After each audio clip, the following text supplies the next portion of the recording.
Bueno, egun guztioi, eta ezer esan baino lehenago eskerrak eman ediziotan Zubiaga lehendakariari bere hitzengatik, baita ere Euskal Herriko Unibertsitateko Joserra Bengoetxeari konbito honegatik, hemen egotegatik, eta laburri izaten saiatuko naiz, ahaleginduko naiz 35 minutu.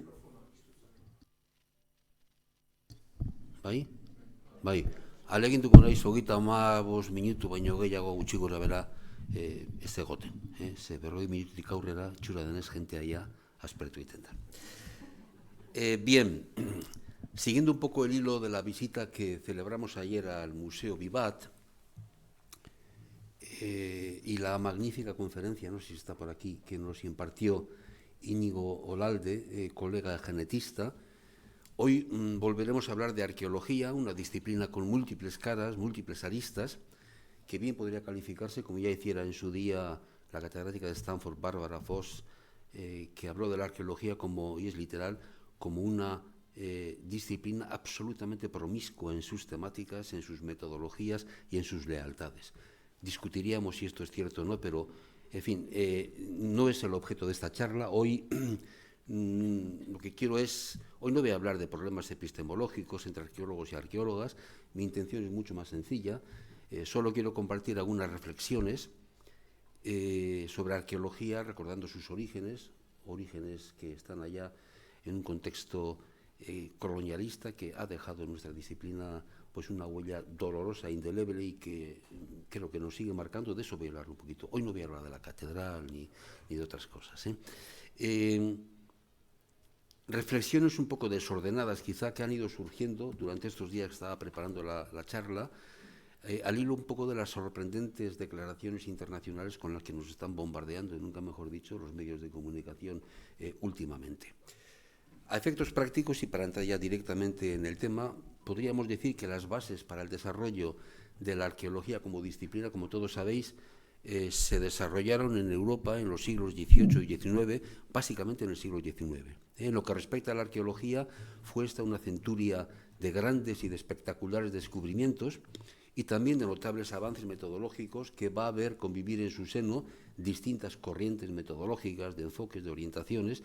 Yo únicamente voy a referirme hoy a dos de ellas. Podría hacerlo muchas más, pero me referiré únicamente a dos corrientes importantes en el XIX, características del XIX en la arqueología. La primera fue denominada en su día como arqueología militante por un arqueólogo italiano, Ranuccio Bianchi Bandinelli, aunque sin duda le vendría mejor el calificativo de arqueología colonial. Esta corriente se va a caracterizar por la realización de numerosas expediciones, espectaculares descubrimientos que han pasado al imaginario popular, nombres como Schliemann, Evans, padre e hijo, Lord Carnarvon, Howard Carter y un largo etcétera, jalonan la historia de una época de la arqueología, en fin, de espíritu anticuario, marcados tintes colonialistas, y como pueden verse, también en alguna otra imagen, los actores principales, los arqueólogos principales, aún mecenas, como en el caso de Lord Carnarvon, son siempre varones, pertenecientes a las clases altas de la Europa de aquella época. Para ilustrar esta corriente he elegido una efeméride que conocéis bien y que ejemplifica mejor que ninguna otra la idea de la arqueología que tiene la gente, el imaginario popular. Me refiero a la reciente celebración, año 2002, me parece, sí, año 2002, del primer centenario del descubrimiento de la tumba de Tutankamón. Los eventos organizados a tal efecto reflejan muy bien la inmensa fascinación que generan este tipo de descubrimientos entre la gente. Recordemos el hecho histórico, esta fotografía es bonita, a mí me gusta. En el otoño de 1922, Howard Carter descubría la tumba del joven faraón Tutankamón en el Valle de los Reyes. Días después pudo admirar el inmenso y rico ajuar funerario que le acompañaba. Y a nivel simbólico hay que decir que, al menos para el mundo occidental, este descubrimiento está considerado como el descubrimiento por excelencia en arqueología. Universidades, museos, incluso gobiernos de todo el mundo se unieron a este evento internacional a través de una magna y espectacular exposición que alcanzó éxitos rotundos allá donde fue. En París, por ejemplo, se convirtió en la exposición francesa más vista de todos los tiempos y otro tanto ocurrió en Los Ángeles, en Berlín y en diferentes capitales mundiales. Ese mismo año, año 22, se celebraba otra efeméride que pasó un poco desapercibida, era un bicentenario y que a mí me parecía científicamente más interesante y más importante. Me estoy refiriendo a las investigaciones que se culminaron en el 1822 sobre un objeto excepcional, uno de los más relevantes de la historia de la arqueología, la piedra Rosetta, que conoceréis. Esta es una historia relativamente desconocida. Thomas Young era, a la izquierda, una brillante personalidad de la ilustración con contribuciones en el campo de la visión, la luz, tengo aquí apuntado la mecánica de los sólidos, la energía, la fisiología, incluso la armonía musical, el típico hombre, la típica persona de la ilustración. Cuando asumió el reto de descifrar las escrituras del antiguo Egipto, aparte de su intelecto, de su prestigio, de la riqueza, era gente generalmente bien asentada económicamente, tenía la ventaja de que la piedra Rosetta estaba en el Museo Británico. Luego veremos por qué. Traducirla antes que los franceses, que fueron sus descubridores, se convirtió en una cuestión de honor en aquella época. Su alter ego, a la derecha, Jean-François Champollion, era otro gran genio, conocedor del hebreo, del árabe, del copto desde su juventud, fue profesor de universidad con 18 años, en fin, un genio. En otoño también, aunque en el año 1822, 100 años antes, dio por terminado el trabajo, dando inicio a la egiptología como ciencia. Un interesante libro, del que tuve conocimiento hace poquito, podéis ver la portada arriba a la derecha, editado recientemente por la Universidad de Princeton, recoge la historia de este apasionante duelo y reto entre dos figuras relevantes, ¿no? En el siglo XIX se desarrolló una segunda corriente, he dicho que iba a hablar de dos, que cimentada en este caso en torno a la prehistoria, las teorías evolucionistas y cuestiones de carácter metodológico, se basó en los hallazgos estratigráficos del geólogo inglés Lyell, en la teoría de las tres edades de los escandinavos, Forsyth, Thomsen, y por supuesto las teorías evolucionistas de Darwin. Esta centuria, importante, esto iba a marcar una gran inflexión con respecto al optimismo del siglo anterior. Tras las declaraciones universales de derechos humanos del siglo XVIII, las ideas ilustradas sobre la unidad psíquica del género humano, en fin, aquellos jesuitas ilustres del XVIII, etcétera, necesitaban una corrección radical, porque la única manera de reconciliar aquellas fantásticas ideas con la explotación colonial que demandaban las potencias industrializadas era ubicar al otro en un nivel inferior, el del salvaje prehistórico, menos humano. Este discurso de los orígenes, que en fin, de alguna manera fomentó esta gente, creó una división entre historia y prehistoria, una historia universal, que era una historia occidental, del progreso basado en la estatalidad, y la prehistoria, que era la historicidad de los pueblos sin historia. En ese segundo punto se incluyeron a Oceanía, a África, a América. Este es el contexto en el que se va a desarrollar, sobre todo la Escuela Histórico-Cultural Alemana. Todos conocéis esta historia, pero bueno, es interesante situarla en contexto, que acabará sustituyendo el esquema evolucionista de los estadios, de los ilustrados, de los jesuitas, del género, la unidad del género humano, por el de áreas o círculos culturales, esquema según el cual, como sabéis, y propugnó pronto además Cosina, la evolución cultural no era sino un proceso por el cual las influencias e ideas se transmitían de los pueblos más avanzados a los menos avanzados cuando unos y otros entraban en contacto. Aunque Cosina murió antes de que los nazis tomaran el poder en Alemania, sus artículos y sus publicaciones tuvieron una repercusión enorme en aquella época. En el denominado Drang nach Osten, el empuje hacia el este, que sometió a los vecinos eslavos de Alemania, la participación de los arqueólogos está muy bien documentada. La arqueología intentó demostrar, mediante la cultura material, por eso ayer estuvo muy bien la conferencia de Íñigo Galde cuando demostraste que la cultura material, en fin, no dice nada, pero bueno, intentaron demostrar mediante la cultura material que los germanos, que se habían asentado en la mayor parte de Europa del Este, antes de la expansión eslava, he elegido a modo de ejemplo, para ilustrar un poco esta idea, el caso del arqueólogo que veis en imagen, Hans Reinhardt, que al editar en el año 1939 un texto de Cosina sobre la cerámica. Cosin había muerto ya, pero le hacen un homenaje, editan una publicación suya sobre la cerámica neolítica en la actual Polonia, y este Reinhardt se congratulaba en la introducción que escribió de que la zona polaca hubiera vuelto felizmente al primigenio Folkland tras haber sido invadida y recuperada por los ejércitos del Tercer Reich. En esta poca edificante historia, la inmensa mayoría de los protagonistas, como decía, eran varones. En las primeras décadas del siglo XX comenzarán a visibilizarse, poco a poco, comenzará a aparecer el creciente protagonismo de mujeres con aportaciones brillantes en el ámbito de las metodologías, la prehistoria o la primatología, pero que en ocasiones fueron relegadas por sus pares masculinos, como en el caso, por ejemplo, es un caso que a mí siempre me llamó la atención, el de Kathleen Kenyon, oscurecida por el mayor protagonismo de Mortimer Wheeler. Los arqueólogos siempre hemos aprendido que el gran revolucionario de la metodología de campo fue Wheeler, y hablábamos del sistema Wheeler, etc. Fue Kathleen Kenyon la que empezó, trabajó, en fin, y marcó esa innovación. Pasó desaparecida. O Mary Leakey, en este caso oscurecida por su marido. En algún caso se hizo justicia, como con Jane Goodall, o con Diane Fossey, interpretada esta última, como sabéis, por Sigourney Weaver, en la película esa maravillosa de los gorilas en la niebla.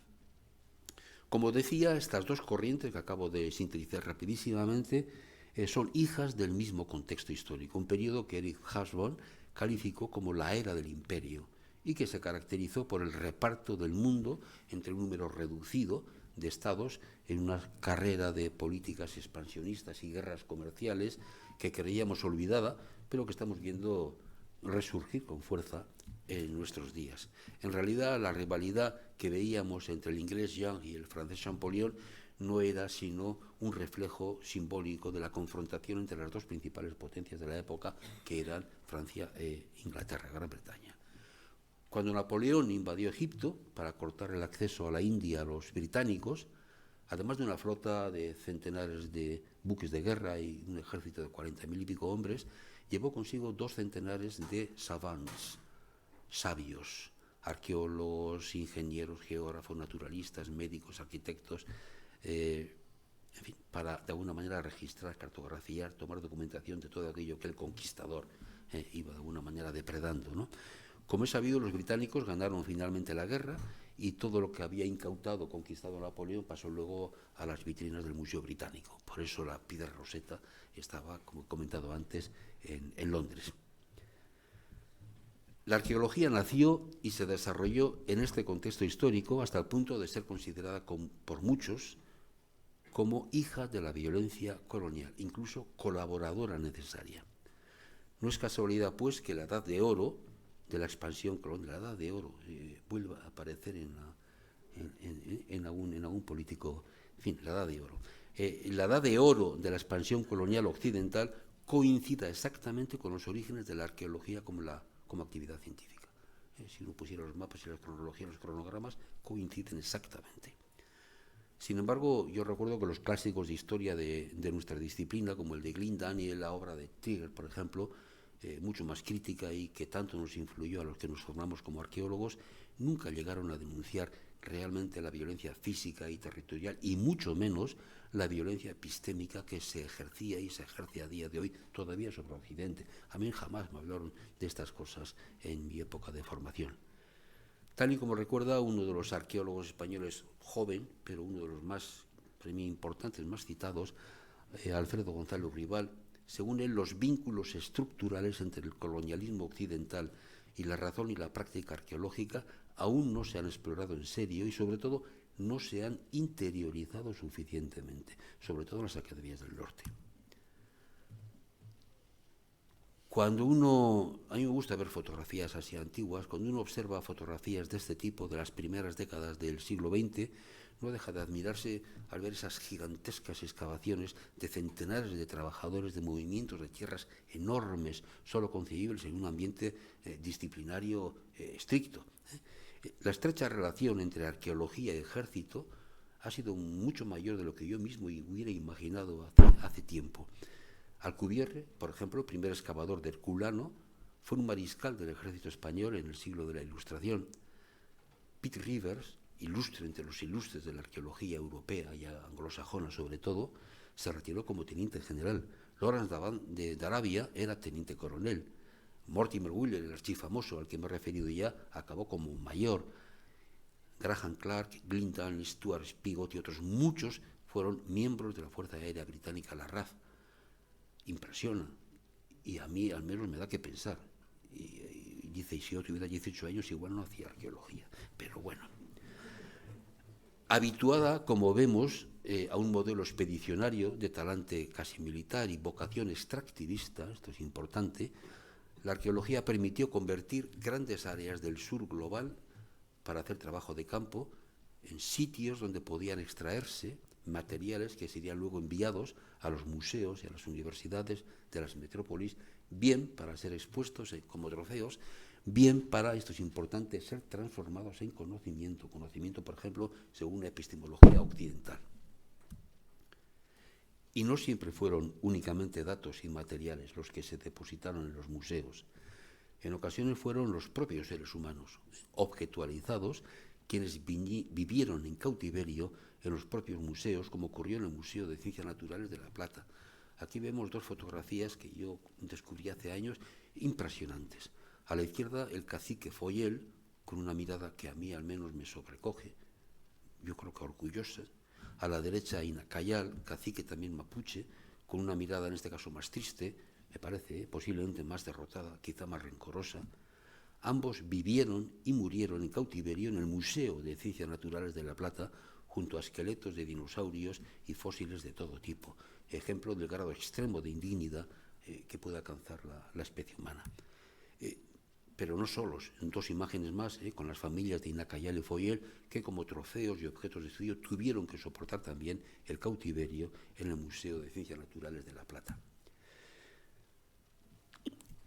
Estas cosas fueron posibles porque uno de los propósitos más determinantes de la modernidad fue el de distanciar y objetivar, fosilizar el pasado, posicionar el pasado dentro del pasado, aislarlo en su propio espacio-tiempo. Fue fundamental, por ello, que la modernidad procediera a la conquista del tiempo, lo que incluía, por supuesto, la cancelación o la subalternización de otras temporalidades locales que también existían y que pasarán a ser encapsuladas como precoloniales o como prehispánicas, incluso prehistóricas, dejando de formar parte del mundo contemporáneo. En este sentido, los museos, ayer estoy en Museo 1, en fin, esto no es una crítica, sino una reflexión general, los museos se convertirán en una institución clave al ofrecer lecciones objetivas, segregadas del presente, puestas a disposición de un tipo de mirada y un determinado tipo de interpretación y de resignificación. Es por ello por lo que hay colegas, arqueólogas, arqueólogos, antropólogos, que opinan que la ciencia arqueológica no será nunca una práctica de mediación, sino más bien lo contrario, una práctica de separación radical entre el pasado y la contemporaneidad. Un pasado que es meticulosamente guardado en museos, expuesto en vitrinas, objetualizado, esterilizado entre batas blancas, entre nuestros códigos alfanuméricos de los registros cada vez más complejos, en esa parte de datos impresionantes que nos comentaba ayer Íñigo Olalde, y al exterior de estos templos de la modernidad, una contemporaneidad que aparentemente nada tiene que ver con todo esto, una contemporaneidad sin conciencia alguna de culpa, por supuesto. Y sin embargo, las imágenes del pasado están regresando y sacudiendo nuestras conciencias. No sé si tenéis esta sensación en los días de hoy. Los descendientes de los caciques que hemos visto continúan siendo en la actualidad privados de su identidad y reprimidos por gobiernos de uno y de otro signo.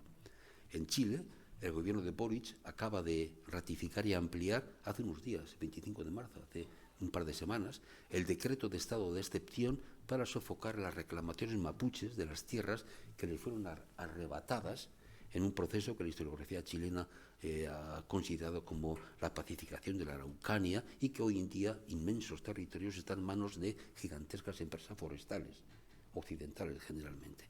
En Argentina, el gobierno de Milei y su ministra de Seguridad, Patricia Bullrich, a la que veis en el centro de la imagen, saludando en Patagonia a militares argentinos, acaban de declarar en febrero, no hace mucho tampoco, a la resistencia ancestral mapuche, RAM, como grupo terrorista, incluyéndolo en el registro en el que también figuran Hamas, Hezbollah, la Yihad Islámica, etc.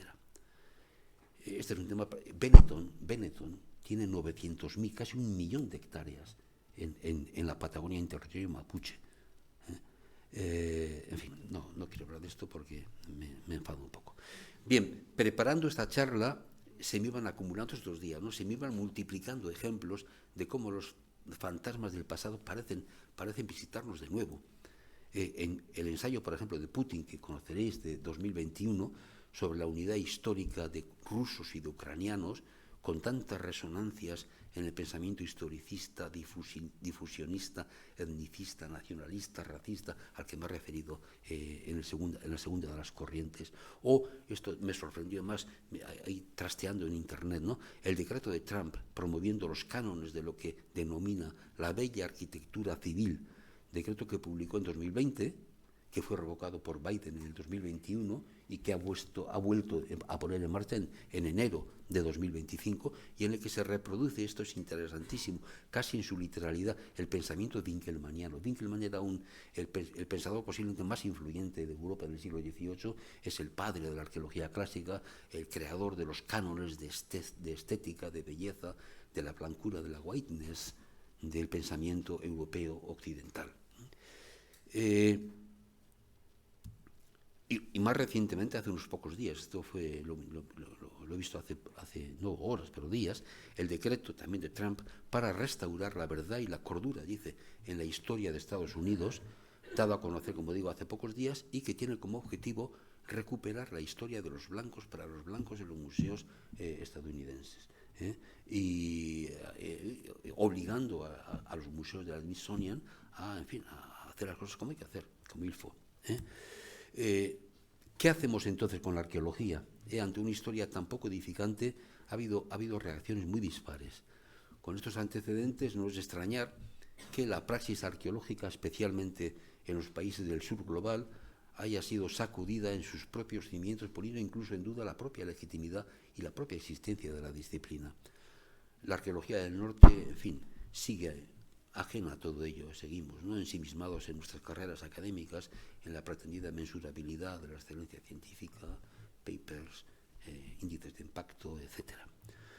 Hay colegas que, advertidos o advertidas del lugar de la arqueología en la reproducción de la violencia colonial, simplemente se alejan de su praxis y proponen su abolición.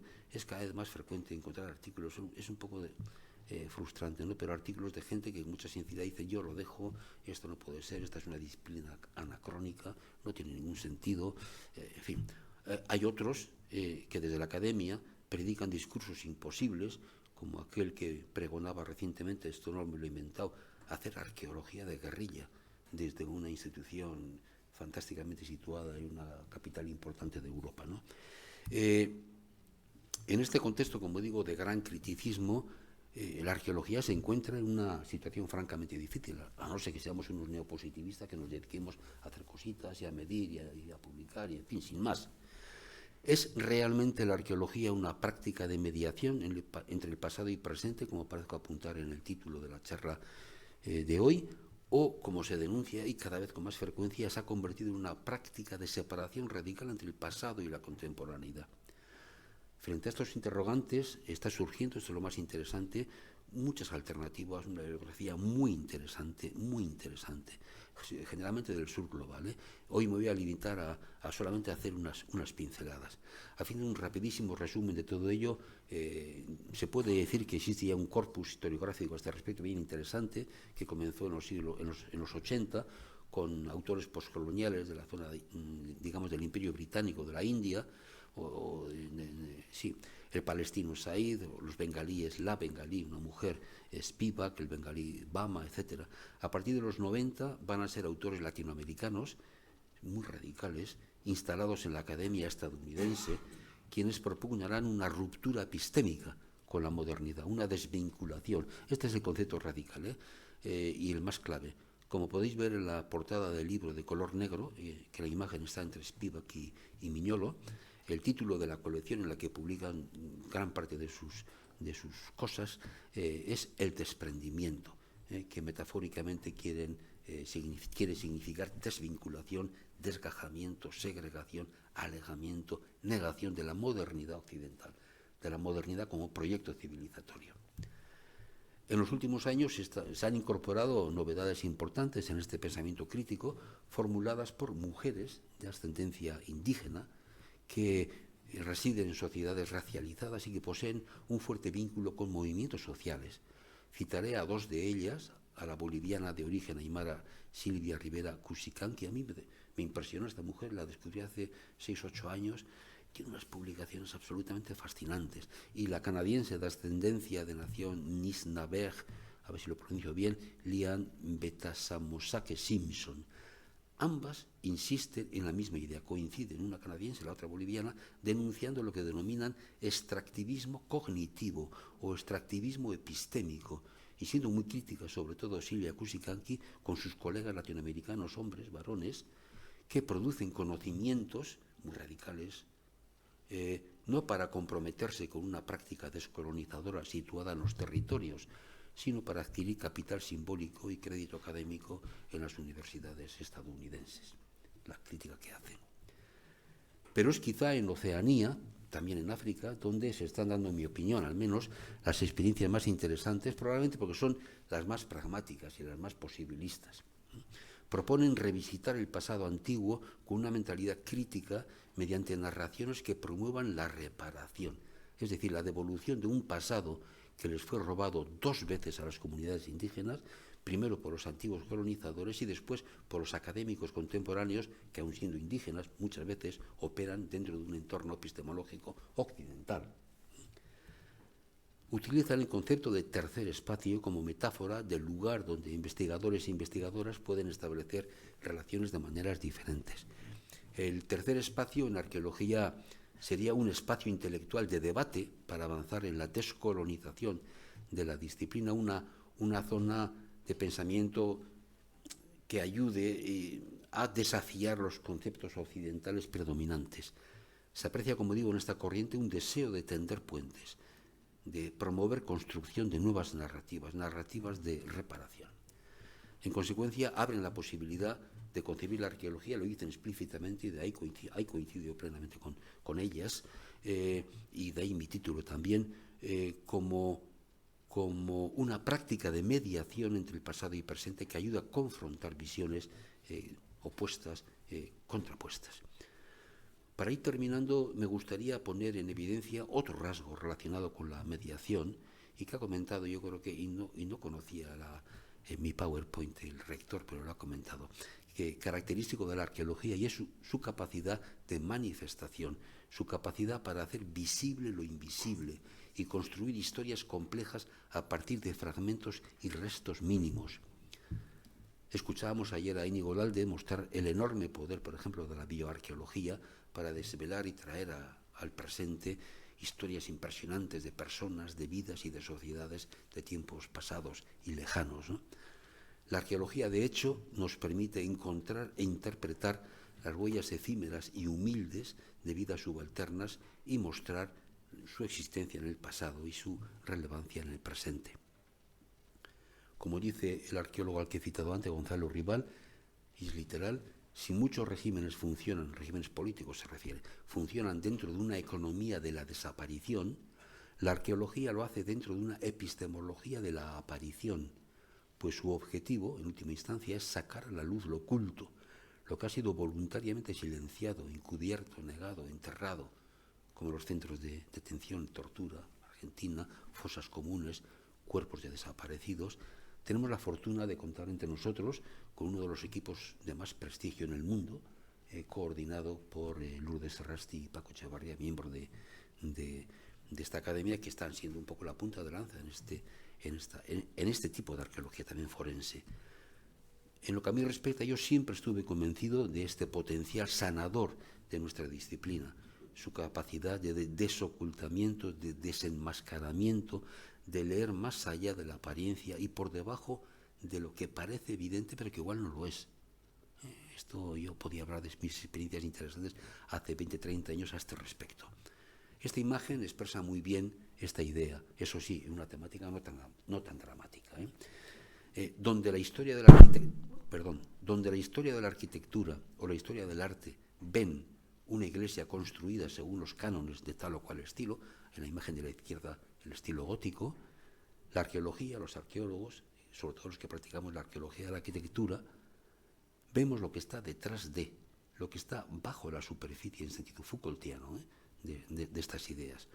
En este caso, la biografía torturada, no la imagen calvinista limpia con una pseudoisodomía fantástica, sino la imagen torturada de un edificio que sufrió, la biografía de un edificio que sufrió desde su origen y que fue una diagnosis importante para luego hacer una buena restauración.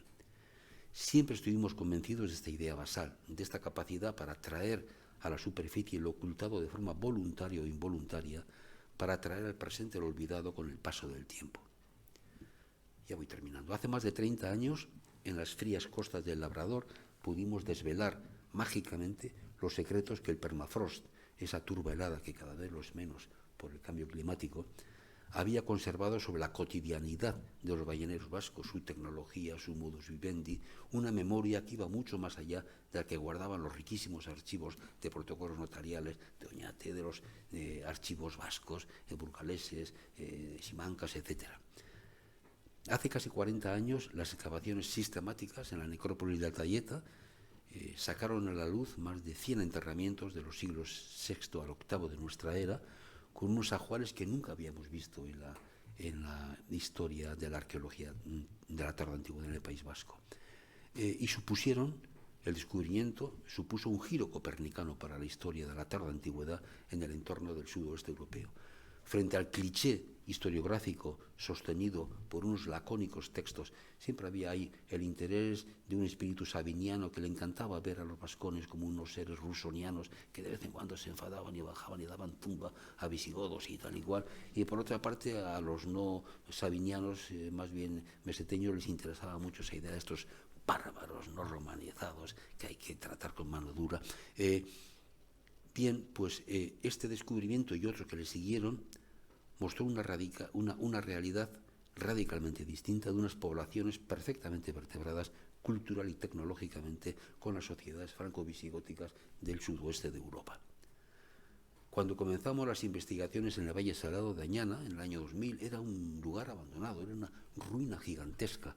La arqueología permitió recuperar su biografía, inimaginable cuando empezamos a trabajar, y que mostró que nos encontrábamos ante las únicas salinas de interior del mundo en el que está atestiguada una producción del llamado oro blanco de manera ininterrumpida, sin solución de continuidad, en los últimos 7.000 años, la única del mundo, y hay muchas, desde el Neolítico. La arqueología revolucionó también el conocimiento histórico de la ciudad de Vitoria. Los 4.000 metros cuadrados que excavamos pusieron al descubierto un auténtico central place de un territorio y no esa humilde aldea, en fin, de la que los vitorianos se sentían tan así. En fin, vinimos los vizcaínos a decirles, no, que somos los mejores, que somos la capital. En fin, esto fue interesante. Descubrimos unas murallas que la ciudad había olvidado con un proceso de recuperación que luego obtuvo un reconocimiento europeo, pero hoy no quiero hablar de estas cosas, quiero terminar. Voy a terminar con un proyecto que tiene mucho que ver con el tema que hemos venido trabajando. En alguna publicación lo hemos titulado como Enmiendas arqueológicas al discurso colonial. Estamos en 1500 y pico, en los albores de la colonización de lo que los europeos llamaron luego América. Un personaje histórico de estirpe de navegantes iba a protagonizar en tierras rioplatenses un sonoro desencuentro con el emperador Carlos I, poderoso emperador. Hablamos de Sebastián Gaboto, explorador al servicio del emperador, que acabó su vida en Altos Cais, era un mercenario. Anduvo con los venecianos, con los españoles, terminó de almirante, me parece, si no recuerdo mal, de la Marina inglesa, nada más y nada menos. Era hijo de otro navegante, Giovanni Caboto, explorador en este caso de las tierras del Labrador y Newfoundland.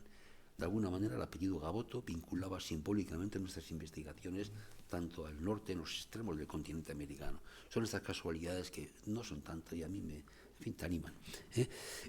La historia rioplatense es increíble, comparable a aquella otra que mantenemos algunos vívida, sobre todo los que hemos visto la película. No sé si viste la película de Aguirre o la cólera de Dios, con Klaus Kinski, con esa cara de loco, en esos lugares increíbles, impresionantes. Bueno, esta es una historia similar. merecería una película similar. El caso de Sebastián Gaboto es también, como en el caso de Lope de Aguirre, la historia de una desobediencia a la corona española, imposible de resumir aquí, aunque fascinante, que acabó en los tribunales generando una documentación escrita inusualmente abundante. Gracias a ella conocemos al detalle los relatos de los colonizadores, conocemos la versión colonial. La experiencia está resultando asombrosa. Las investigaciones arqueológicas han sido, creo, un ejercicio paradigmático de lo que comentaba antes el rector, de desocultamiento de una realidad que nada tenía que ver con el discurso colonial recogido en la historiografía española. Esta dice muchas cosas porque son centenares de legajos, pero dice, llegamos hasta un río que se dice Carcarañá, se construyó una fortaleza, se hizo un pueblo de hasta 20 casas, se puso el nombre de Santi Spiritus, estuvimos en él más de 6 meses en paz e amor con los indios comarcanos. Luego las fuentes escritas españolas cuentan que más adelante los indios asaltaron el fuerte de Santi Spiritu y asesinaron a 30 europeos, a los defensores, etc. Bien, nada que ver con la realidad. Las excavaciones han puesto al descubierto, han podido demostrar, primero, que no era cierto que los europeos hubieran construido el fuerte en terra nullius, en tierra de nadie, que es la primera de las mentiras que cuentan todos los colonizadores, desde los focenses griegos hasta los romanos, hasta los fenicios, hasta los británicos, y todos dicen, llegamos a un lugar donde no había nadie y tomamos posesión. Mentira primera, por tanto. Segunda mentira, para construir el fuerte previamente procedieron a la violenta destrucción de un asentamiento indígena, un asentamiento estable, que por las dataciones que tenemos de carbono 14, existía al menos desde un siglo antes de la llegada de los expedicionarios europeos. No era cierto, por tanto, que los pueblos originarios, a los que las fuentes escritas llaman indios, como digo, fueran salvajes de vida nómada, sino, y esto es casi a mí me enternece, me emociona, sino poblaciones sedentarias con cultivos autóctonos que estaban generando un paisaje cultural propio. Luego se les sustituyó absolutamente, en fin. Este descubrimiento tuvo un gran impacto en la propia historiografía argentina, un poco confusa respecto a los procesos de nomadismo y de sedentarización. El proyecto ha tenido un fuerte impacto en las poblaciones locales, que han entendido el proceso como el descubrimiento de otras narrativas más respetuosas con la historia de los pueblos originarios de los que se sienten descendientes. Sin tiempo para más, voy a recoger el testimonio, una parte del testimonio de una carta que los chavales y las chavalas escribieron a la ministra de Cultura de la provincia de Santa Fe, Chiqui.